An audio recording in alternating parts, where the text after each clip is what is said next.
یہ جو ناچ رہے ہیں، یہ ڈانس کر رہے ہیں، ان اسٹوپڈ لوگوں کو یہ نہیں پتا کہ جو بندہ سڑکوں میں نکل آیا، جس نے سر پہ قرآن رکھ لیا، جو اپنے منہ سے یہ لفظ کہتا ہے کہ میں مر چکا ہوں اس واقعے کے بعد، لیکن میں پاکستان کی بچیوں کو جو ہے نا وہ تحفظ دے کر جاؤں گا، تو وہ تم لوگوں کو چھوڑ دے گا۔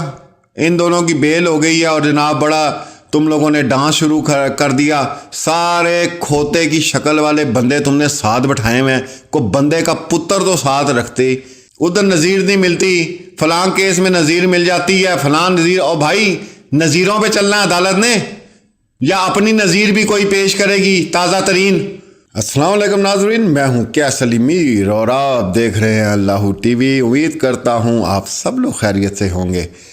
جی ڈھول کی آواز آ رہی ہوگی آپ لوگوں کو، لاہور سے مٹھائیاں بانٹی جا رہی ہیں، ڈانس ہو رہے ہیں، اور وہ گدھوں کی طرح دو لتیاں مار رہے ہیں ڈانس کرتے ہوئے، پوری ٹیم ان کی وہی 6-7 جن کی شکلیں بھی گدھوں سے ملتی ہیں۔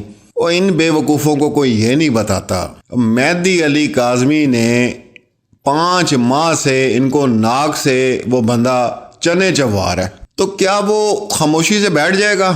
اگر مہدی علی کاظمی بھائی نے اتنی ہمت نہ ہوتی تو یہ سارا کچھ نہ کرتے۔ ان بغیرتوں کو 3 صوبے پھیرا دیے مہدی علی کاظمی نے، بیڑا غرق ان کا کر کے رکھ دیا اس گینگ کا، اور یہ ابھی بھی خوشیاں منا رہے ہیں۔ اور بھائی تمہاری جان ایسے نہیں چھوٹنی، بات سمجھ آئی؟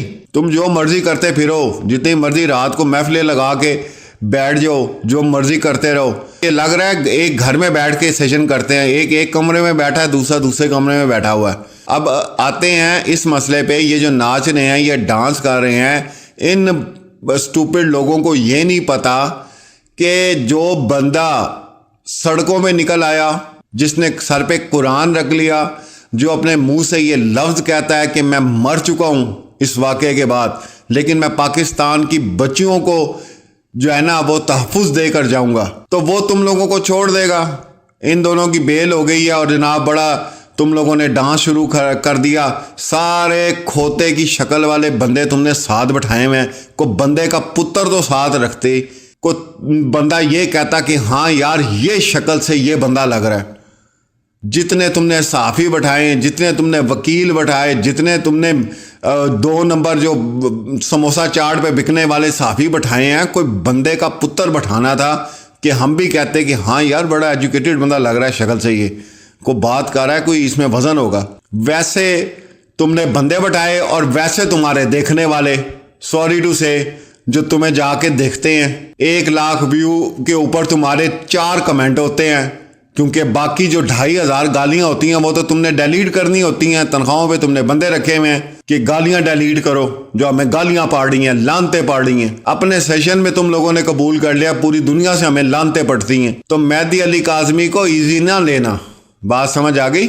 آگے بڑے راستے ہیں، جان تم لوگوں کی چھٹنے والی نہیں ہے، اور یہ جو بھی دڑا دڑ پیسہ لگائی جا رہا ہے نا تم لوگوں کے اوپر، ٹھیک ہے، ابھی ایسٹیمیٹڈ ویسے اگر ہم حساب کتاب لگائیں تو 2 کروڑ روپیہ لگ چکا ہوگا، یہ جو 5 مہینے سے ہو رہا ہے۔ تو کوئی شریف لوگ ہوتے، کوئی اس طرح کا سین ہوتا تو یہ آ کے معافی مانگ لیتے کہ یار معاف کر دو، چلو جانے دو، دفع کرو، جان چھڑاؤ ہماری، اور ان پہ دڑا دڑ پیسہ لگی جا رہا ہے۔ یہ پوری دنیا بیٹھ کے دیکھ رہی ہے، پاگل نہیں ہے دنیا، بول نہیں رہی، بولے گی، انتظار کرو۔ ابھی تم ڈانس کرو، مزے لو، چھوٹی چھوٹی خوشیوں کے گدھے کی طرح 2 لتیاں مارو، اور وہ ایک کلپ جو ہے وہ پوری دنیا نے دیکھ لیا ہے کہ تم بول رہے ہو، اور پیچھے سے گدھوں کی آوازیں لوگوں نے ڈال کے نا وہ تو تمہارا جو ہے وہ وائرل کیا ہے کلپ، کہ یہ تم لوگوں کی حالت ہے اور یہ عزت تمہاری رہ گئی ہے۔ تو تمہارے اب رہ گئی ہے پوری زندگی، جس نے تمہاری شکل دیکھنی ہے، ایک تو تھوک پھینکنا ہے تمہارے چہرے پہ، اور تمہارا نام جو ہے وہ تھو ٹیوبر سے مشہور ہو گیا، اور دوسرا جب تک اس دنیا میں رہو گے تمہیں لانتیں پڑتی رہیں گی پوری دنیا سے، اور اس کو ہماری زبان میں کہتے ہیں اجتماعی لعنت۔ تو اللہ نے تمہیں مقرر کر لیا لعنتوں کے لیے۔ یہ جو 6-7 بیٹھے ہوئے شام کو ٹولہ لگا کے بیٹھتے ہیں، تو یہ شکلیں لوگ یاد رکھیں، یہ لعنتیوں کا ٹولہ ہے، اور اللہ نے ان کے نصیب میں لعنتیں لکھ دی ہیں، زندگی میں بھی اور مرنے کے بعد بھی لعنتیں ان لوگوں کو پڑھتے رہیں گی ساری زندگی۔ ہم کھڑے ہیں مہدی علی کاظمی کے ساتھ، اس کی وجہ ہے، بہت بڑا مقصد ہے، بہت بڑا کاز ہے، جا کے تحقیقاتی رپورٹس اٹھا کے دیکھیں پاکستان کی کہ کیا کچھ ہوتا رہا ہے. اس کا فائدہ اگر حقیقی مسلمان اٹھا رہے ہوتے نا تو کسی نے زبان نہیں کھولنی تھی. ماں باپ کی رضامندی سے, ولی کی رضامندی سے یہ چیزیں ہو رہی ہوتی تو کسی نے آواز نہیں اٹھائی تھی. لوگ پاگل نہیں ہیں. یہ بچی سرف لینے جاتی ہے, اگلے دن اس کا نکاح ہو جاتا ہے. بچی ٹافی لینے جاتی ہے, اگلے دن اس کا نکاح نامہ سامنے آ جاتا ہے. تو یہ پورا سسٹم کرپٹ ہے. اور یہ بوسیدہ 150 سال پرانا جو نظام ہے نا, ٹھیک ہے, یہ اس کا فائدہ اٹھاتے ہیں تمام لوگ. نام میں نہیں لوں گا, آپ لوگ سمجھ جائیے گا. 1 to all جتنے بیٹھے ہوئے ہیں انہیں پتا کچھ نہیں ہونا. فلاں لا میں یہ لکھا ہے, فلاں جگہ یہ لکھا ہوا ہے. دوسرا میں نے یہ بات پوچھنی تھی کہ آپ لوگ نظیریں ڈھونڈتے پھرتے ہیں, ادھر نظیر نہیں ملتی, فلاں کیس میں نظیر مل جاتی ہے, فلاں نظیر. اور بھائی نظیروں پہ چلنا عدالت نے, یا اپنی نظیر بھی کوئی پیش کرے گی تازہ ترین, یا عدالت جو ہے وہ نظیروں پہ کام کرتی رہے گی؟ کوئی آپ بھی نئی نظیر بنا دیں کہ جی یہ ہو رہا تھا اور اس کا فائدہ جو ہے وہ 99% گندے لوگ اٹھا رہے تھے. لوگوں کا جینا حرام کیا ہوا تھا, مائیں مارے تھیں, باپ خودکشیاں کر رہے تھے, تو ہم نے بھی ایک نظیر پیش کر دی, ہم نے اس کام کو روک دیا. نظیر آپ لوگ پیش کر دیں نا, باقی نظیریں کیا ڈھونڈ رہے ہیں؟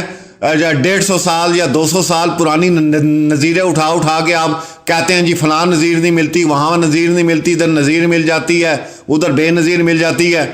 تو اپنی نظیر خود قائم کریں نا آپ. باقی تمہارے ڈھول ڈھمکوں سے کچھ نہیں ہوگا. تمہارا تماشا تو ویسے ہی پورے 5 مہینے ہو گئے لوگ دیکھ رہے ہیں, تھو کرتے ہیں. تمہارا تھمبنیل سامنے آ جاتا تو تھوک بھیج دیتے تمہارے منہ کے اوپر.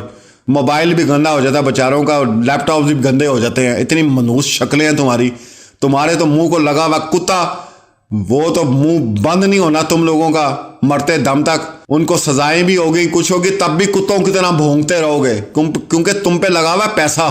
ٹھیک ہے نا, پیسہ, حرام کا پیسہ جس کو مل جاتا ہے نا وہ پھر بھونکتا رہتا ہے. تو بھونکی جاؤ, تمہارے بھونکنے سے کسی کو کوئی فرق نہیں پڑتا. یہ کیس آخر تک جائے گا اور نہ ہو سکا تو پھر عوام فیصلہ کریں گے اس کیس کا. سارے بیٹھے ہوئے انتظار کر رہے ہیں. تو ابھی چھوٹی چھوٹی خوشیاں منا لو, کوئی بات نہیں. ہم تو تمہاری اس خوشی کو دیکھ کے بھی انجوائے کرتے ہیں. ہم مذاق اڑاتے ہیں تمہارا یہ خوشی دیکھ کے کہ تمہیں چھوٹی سی ایک پھلجھڑی مل جاتی ہے تو پاگل ہو جاتے ہو, کیونکہ تمہارے پاس ہے کچھ نہیں. کوئی ایسا بندہ لے کر آؤ نام نہاد, میں تمہیں چیلنج کر رہا ہوں, جو سٹریم میڈیا کے اوپر نیوز اینکر ہو اور آ کے بیٹھے تمہارے سیشن کو جوائن کرے. میں تمہیں آج چیلنج کرتا ہوں. تم نے ریڑیاں لگانے والے یہ صبح بات کرتے ہیں صحافت کی, شکلیں دیکھو ان کی, تکے لگانے والے ہیں یہ رات کو چوک پہ. ان کو لے کے تو تم لوگ بیٹھے ہوئے اور باتیں کر رہے ہو, یہ ہو جائے گا تو وہ ہو جائے گا. کسی کو نہیں تم نے چھوڑا, ہر بندے کی تذلیل کرنا شروع کر دیتے ہو. میں معذرت چاہتا ہوں, دل تو بڑا کچھ کرتا ہے کہنے کو, لیکن بس میں نہیں چاہتا کہ ان جیسا جو ہے نا میں بن کے, تو ان کو یہ یاد رکھیں گے انشاءاللہ, یہ یاد رکھیں گے ان کے ساتھ جو میں نے اس میڈیا کے اوپر کرنا ہے نا. اول تو ہوئی ہے ان کے ساتھ جو کچھ بھی ہوئی ہے, لیکن جو اب میں نے اپنے ویلاگس میں ان کے ساتھ کرنا ہے وہ ان کی آنے والی نسلیں یاد رکھیں گی کہ یہاں پہ سارے بیٹھنے والے کتنے بڑے بغیرت تھے. تو ان کو تو میں اپنے اللہ ٹی وی کی طرف سے ان کو میں نہیں چھوڑنے لگا اپنے ویلاگ سے انشاءاللہ. تو سپریم کورٹ تک بھی انشاءاللہ جائیں گے, چھوڑیں گے نہیں تمہاری جان. اور اگر جو لوگ یہ سمجھ رہے ہیں کہ مہدی علی کاظمی بھائی یا سائمہ بھابھی جو ہے وہ اب نہیں ہے وہ اتنے پریشان جتنا بچی جو ہے وہ یہاں پر نہیں تھی, یہ بہت جگہ بھی ویلاگس میں کہہ چکا ہوں. وہ سیف ہینڈز میں ہے, اپنے شہر میں ہے, گھر کے آس پاس ہے. والدین کو تسلی ہے اس چیز کی کہ غلط ہاتھوں میں نہیں ہے. لیکن ان کو جو وقت پڑا ہوا ہے ان کو سمجھ ہی نہیں آ رہی. یہ بھاگتے پھر رہے ہیں, چھپتے پھر رہے ہیں, چھپنے کی انہیں جگہ نہیں مل رہی. وقت ڈالا ہوا ہے مہدی علی کاظمی نے انہیں, اور آخری دم تک ڈالے رہے گا انشاءاللہ. اور باقی ہم بھی نہیں چھوڑتے, جو باقی یوٹیوبر ہیں تمہاری جان بھی نہیں چھوڑتے. یہ کیس ختم بھی ہو جائے پھر بھی تمہیں گالیاں اور لانتے ہم دلواتے رہیں گے پوری دنیا سے. یہ تمہارا مقدر ہے. ملتے ہیں اگلی ویڈیو میں. اللہ حافظ.